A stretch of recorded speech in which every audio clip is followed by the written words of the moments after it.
En français, on appelle ça un burn-out. Dans sa boîte crânienne, les tiroirs s'ouvrent et se ferment, s'ouvrent et se ferment, s'ouvrent et l'enferment.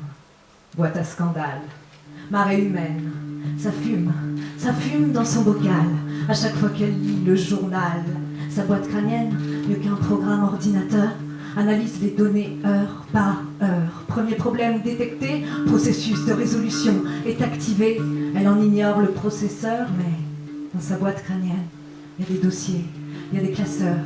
Un pour le monde, un pour ses sœurs, un pour le boulot, un pour le beurre, les courses, le linge, les ours, le singe, et puis son cœur.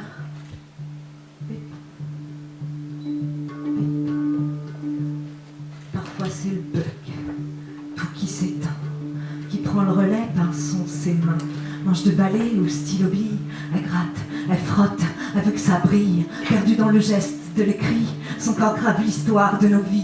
Du fond du monde, donne son avis sur le papier, jusqu'à en perdre un peu ses pieds. Dans sa boîte crânienne, les portes claquent sur ses doigts. Je te jure, Fabien, que c'est pire que dans ta tête à toi. Tohu bohu, bahut barré, charivari, les chars arrivent, les tanks, les banques, les filles de Bangkok.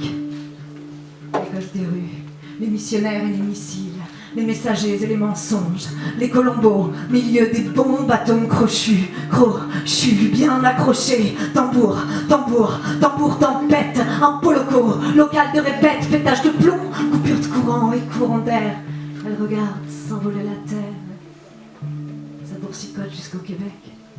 Le clope au bec, elle se souvient de ses cours d'écho, à cours d'euros, héros en sang, sandwich au jambon, Jean, Pierre, Paul, Jack, pote, et poteau dans la figure de style, vite, une métaphore. Il n'y a plus de vin dans l'amphore, Nietzsche ou Platon non plus de taverne. Elle retournerait bien dans sa caverne, trop de pensées l'enivrent.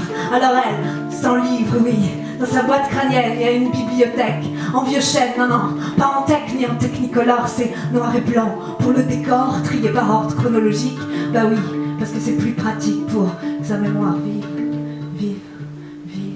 Prévert-Cotois, Dostoïevski. Le châtiment est ce qui les lie, Bukowski trinque avec Selby, les démons de Sophie Oxanen dévorent les pages de Charles Baudelaire, les fleurs du mal fanent et malmènent les rendez-vous manqués d'un mythique pirate au regard clair, poèmes exquis, cadavres osseux.